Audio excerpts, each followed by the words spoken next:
Assalamualaikum warahmatullahi wabarakatuh. My name is AUZAIE HAZIQ in KHAIRUL, and I will present on our given assignment topic, which is public enterprise, focused on Felda, Federal Land Development Authority, or known as Felda. I will now explain on introduction. So, for introduction, in this era of modernization, where democracy is commonplace, it is highly likely that every government infrastructure has faced circumstances where their current state of affairs of fulfilling the public wish was not tender enough to reach every part of the citizen. Thus, an entity that acts on behalf of the government onto which they provide to the people, goods and services are a necessity if the government would fast-track their state. Hence, public enterprises enter the fray to supplement government policies. So, according to Britannica 2023, public enterprise is a business organization owned fully or partly by the government, whereby the objectives of public enterprise of why they exist is to provide goods and services in a manner that the stakeholder is the government of the state itself. So, speaking in the context of Malaysia, one of the well-known public enterprise that have a long history in development of the state is none other of course the Federal Land Development Authority, which is Felda. So, Felda was first established in 1956 under the Land Development Ordinance 1956 in order to propel the economic development of the Bumiputra, especially in the field of agriculture in the rural area. So, it mainly focused on reducing poverty of the Bumiputras that were living in the rural area through land development due to the economic disparity between the races and geographic reasons of the time. So, Felda in the long term, the objective was to ensure that rural entrepreneurs are able to be independent in their business while also providing a mass opportunity in employment within the agriculture sector. However, over the course of time, Felda has developed a cancerous side that enamored individualistic opportunities to reign on the entity and had cut short the livelihood of the people unknowing to the issue. They also cripples the infrastructure meant to revitalize the part of the intended sector to a degree that led to irreversible damages that can be seen today. Next, I will explain on the public enterprise concept. So, public enterprise is defined as formally established entities that administer services of economic or social significance, and even both at the same time under the auspices of the government. So, it basically means that the public enterprise operates as an organization that gives services and goods, whether economically or socially, on behalf of the government to fulfill the public interest. So, public enterprises are given from mostly as a non-profit organization to which they serve as an extension to the machinations of the government in fulfilling the government actions. Such entities have given the government a direct intervention with the state's economic or social infrastructure or issues which would otherwise be impossible to interfere. Public enterprises, or also known as state-owned corporations, operate in multiple layers of the economy. The corporations are in a way managed by the government due to their main function of bringing about social economic development.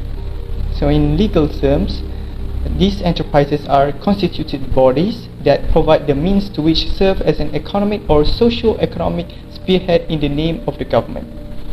So the term of doing business as government encapsulates what public enterprises are, and that shows explicitly the need of the government to assume control on parts of economy of the state.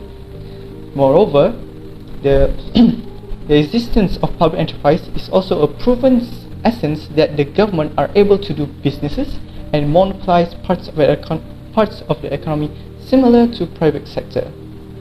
Well, furthermore, public enterprises act upon regulation and policies that are set by the government in a form of a regulatory framework. Even as bodies, they report to the government, and any audits or report must go through them to ensure operational, financial and social effects are held accountable by the government and the policymakers as a method of showing transparency.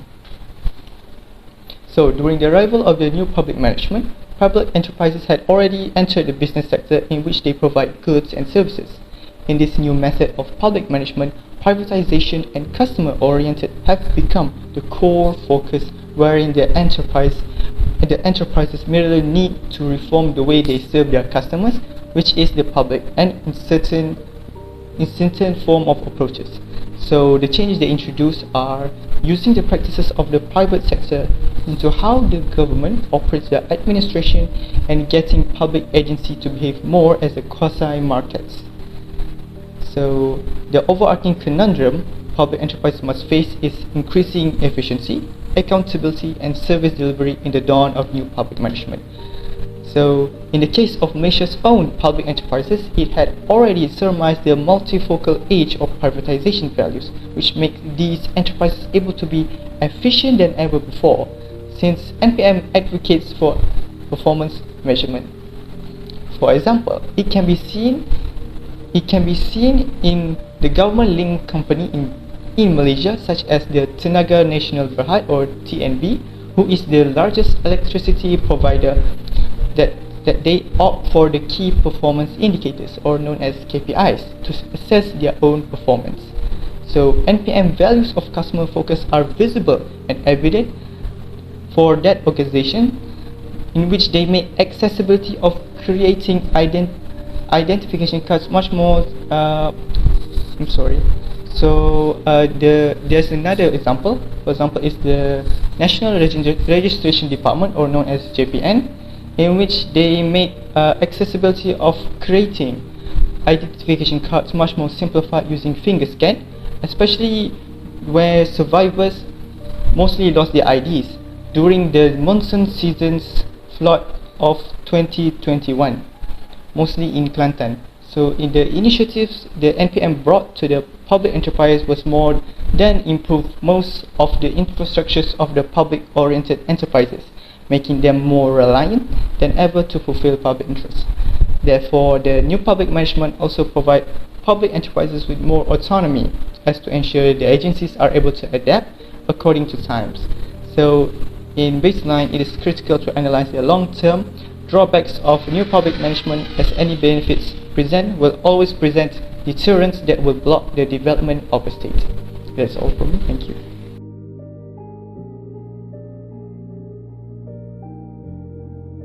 The first issue concerning the Federal Land Development Authority, or Felda, is lack of transparency in decision making. Our country places a high value on Felda's goal to combat rural poverty and advance agriculture development.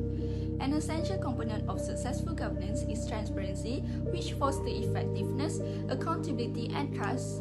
Lack of transparency may lead to problems including overwork, sub-optimization, poor decision-making, and inability to innovate. For instance, Transparency International Malaysia, or TIM, is bothered by the never-ending string of malpractice, corruption, and breach of duty incidents that have recently affected Felda.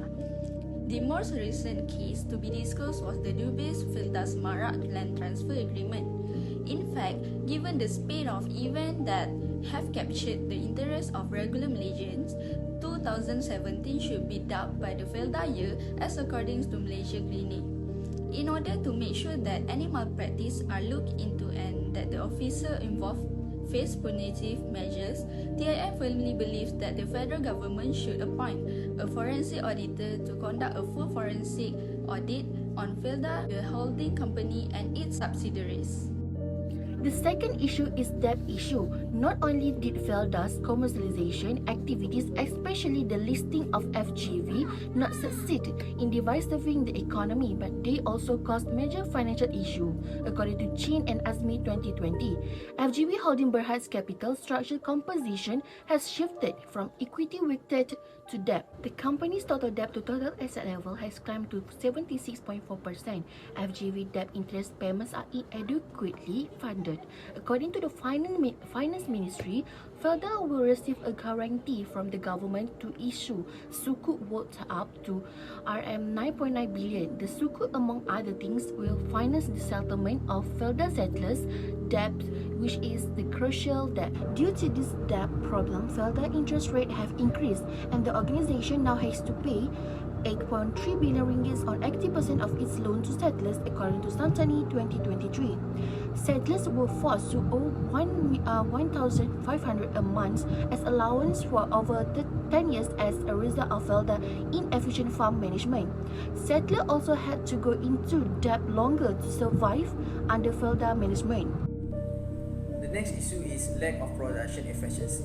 Major problems have existed due to the decision in the transfer of Felda land ownership, which give effect to the beneficiaries, including the fate of the second generation of Felda.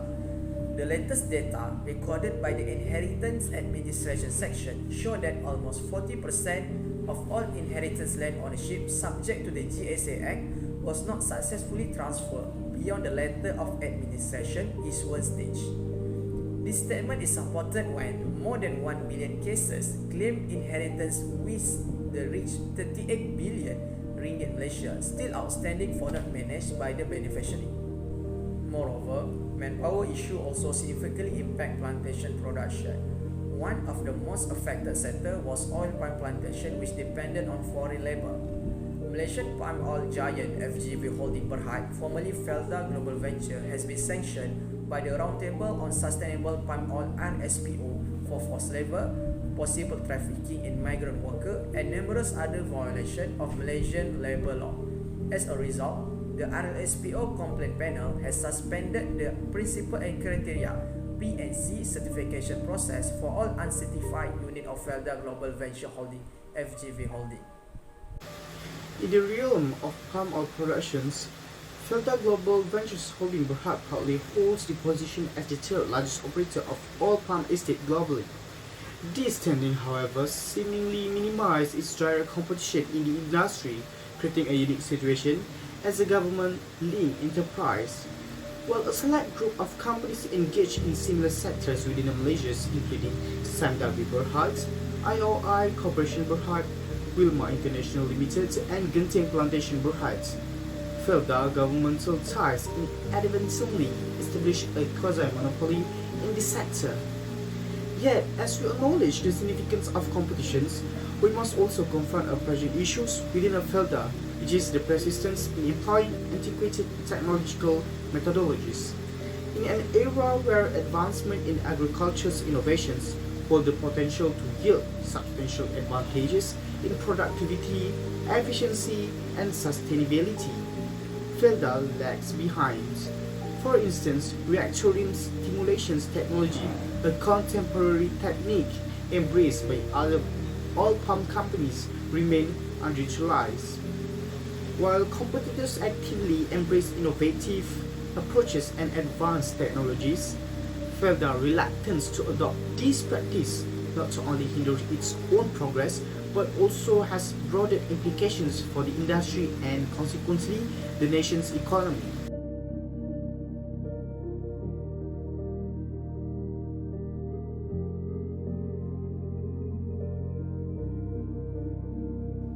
In general, a poor system of government will make corruption possible. There could be less fear of repercussions for practicing in corrupt activities if there is a lack of accountability for specific person within Felda. According to International Monetary Fund 1998, corruption has been a persistent and subtle social disease that has affected countries regardless of their boundaries, government system, or cultural norms throughout history. It is a disease that eats away at society's foundation, weakening the rule of law, destroying faith in institutions, and impeding economic growth. Additionally, corruption is the misuse of authority for one's own benefit. In December 2018, Muhammad Isa Abdul Samad, the former chairman of Felda, was charged with criminal breach of trust under Section 409 of the Penal Code for his approval of the acquisition of Merdeka Palace and Suites Hotel without the Felda Board of Directors authorization. Also, he faced charges under Section 16A of the Malaysian Anti-Corruption Commission Act 2009 for accepting bribes from Gagasan Abadi Properties Sdn Berhad totaling 3.09 million. I will explain about accountability and transparency. Accountability and transparency are crucial, particularly when it comes to anti-corruption efforts and good governance. Much improved operating structure that increase transparency between Felda and the settlers should mark a fresh beginning for Felda. Felda has to be managed transparently and with adequate corporate governance and with accountability to the general public to avoid the same issue happening. Felda regularly experiences losses as a result of weak internal management, a lack of accountability, and a lack of integrity, according to the white paper. Felda's demise itself, struck by massive debt and unstable financial position, can also be attributed to its previous incompetent management team. According to the white paper, Felda also has problems with accountability and integrity. Felda need for an accountability analysis and the need to find answers for why settlers are unable to repay their loan.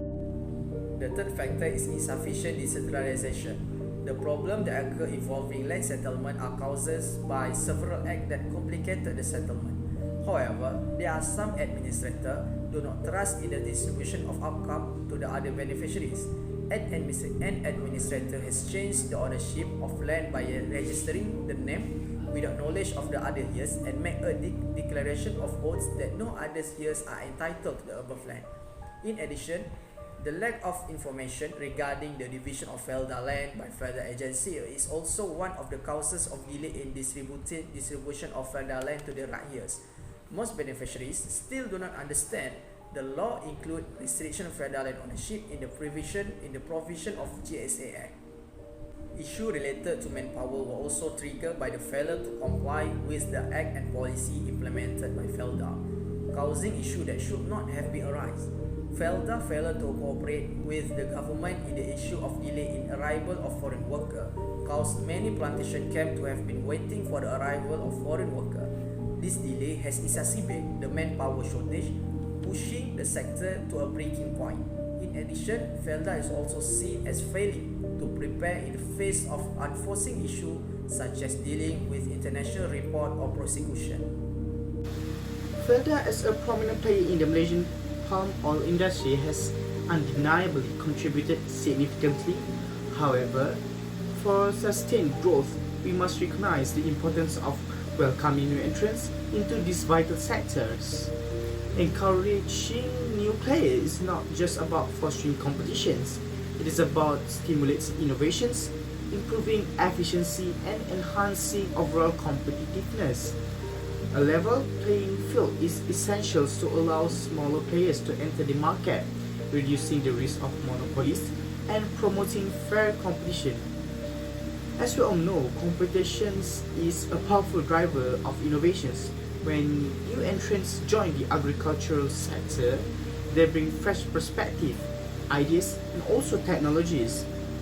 By reducing dependency on a single major player like Felda, it is crucial for the resilience and stability of the agricultural sector. Introducing new entrants diversifies the landscapes, mitigating risks associated with the market fluctuations and external factors. A diverse range of agricultural enterprise can contribute to a more robust and adaptable industry that is better equipped. Encouraging new entrants to compete with Felda in the agricultural sector is a strategy that can yield numerous benefits. By doing so, we can build a resilient and competitive industry that meets the challenges of the present while paving the way for a prosperous future. By embracing this approach, we can build a more dynamic, sustainable, and competitive agricultural industry that not only adapts to current challenges but also lays the foundation for a thriving future.